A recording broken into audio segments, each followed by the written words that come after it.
Kaduthuruthy Saint Mary's forane താഴത്തുപള്ളിയുടെ ആഭിമുഖ്യത്തിൽ നിർമ്മിച്ച മരിയൻ കൺവെൻഷൻ സെന്ററിന്റെയും ഷോപ്പിംഗ് കോംപ്ലക്സിന്റെയും ആശീർവാദ കർമ്മവും ഉദ്ഘാടനവും നടന്നു.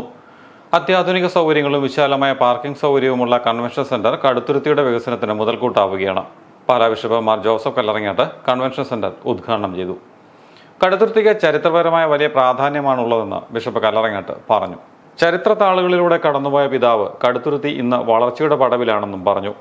വളരെ സമ്പന്നമായ ഒരു കെട്ടിടമാണിത്. ഒറ്റനോട്ടത്തിൽ റോമിൽ പോൾ ദ സിക്സ്ത് ഹാള് പൗലോസ് മാർപ്പാപ്പായുടെ പേരിലുള്ള വലിയ ഓഡിറ്റോറിയം പോലെ എനിക്ക് തോന്നി. ഇതിൻ്റെ സൈസും ലൈറ്റ് അറേഞ്ച്മെൻറ്റും എല്ലാം വേഗത്തിൽ ഒറ്റ തൂണ് പോലും ഇല്ലാത്ത വലിയൊരു കെട്ടിടമാണെന്ന് നമുക്ക് തോന്നും.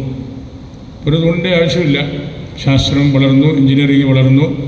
അപ്പോൾ ഇതിൻ്റെ ഒരു നമ്മുടെ നാടിൻ്റെ ആർക്കിടെക്ചറൽ സൗന്ദര്യത്തെ മറികടക്കുന്ന ഒരു കുലീനത്വം ഇത് ഉൾക്കൊള്ളുന്നുണ്ട്.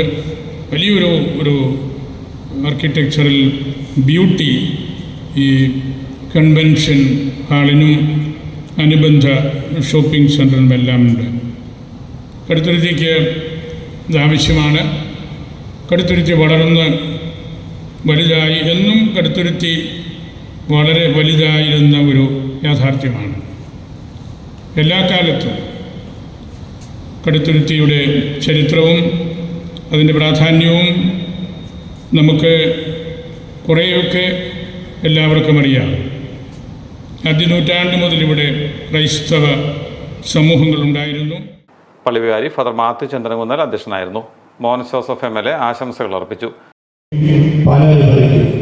ഏറ്റവും വിലപ്പെട്ട സംഭാവനകൾ നൽകിയിട്ടുള്ള ചന്ദ്രകുന്നലച്ഛൻ ഇപ്പോൾ കടുത്തുരുത്തി പള്ളിയിൽ വികാരിയായിരിക്കുന്നു എന്നത് തന്നെ ഈ നാടിന് മുഴുവൻ അഭിമാനമായിരുന്നതുമാണ്. ഇടവകയുടെ അഭിമാനമാണ്. അച്ഛൻ്റെ നേതൃത്വത്തിൽ ഇക്കാര്യം നടപ്പാക്കാൻ മുന്നോട്ട് വന്നപ്പോൾ പലതരത്തിലുള്ള വിലയിരുത്തലുകളുണ്ടായിരുന്നു. അതെല്ലാം അച്ഛൻ ക്രോഡീകരിച്ചുകൊണ്ട് ഇതൊരു നന്മയാണ് എന്ന് ബോധ്യപ്പെടുത്തുവാൻ അച്ഛൻ നിരന്തരമായ ശ്രമങ്ങൾ നടത്തുകയുണ്ടായി. അച്ഛൻ മുന്നോട്ട് വെച്ച ശ്രമത്തിൽ ഇടവക ഒന്നിച്ചു കൂടുന്നു. പള്ളി കമ്മിറ്റിയും കൈക്കാരന്മാരും ഒക്കെ വളരെ കാര്യമായി തന്നെ അതിൽ ശ്രദ്ധ കൊടുത്തു. ഒരു വർഷത്തിനുള്ളിൽ ചുരുങ്ങിയ സമയം കൊണ്ട് ഇത് പൂർത്തിയാക്കിയെന്നുള്ളതാണ്. നിർമ്മാണം തുടങ്ങി വളരെ വേഗത്തിൽ കാര്യങ്ങൾ മുന്നോട്ട് പോയി. സാമൂഹ്യ രാഷ്ട്രീയ രംഗത്തെ പ്രമുഖരും സന്യസ്തരും ഇടവക സമൂഹവും ചടങ്ങിൽ പങ്കുചേർന്നു.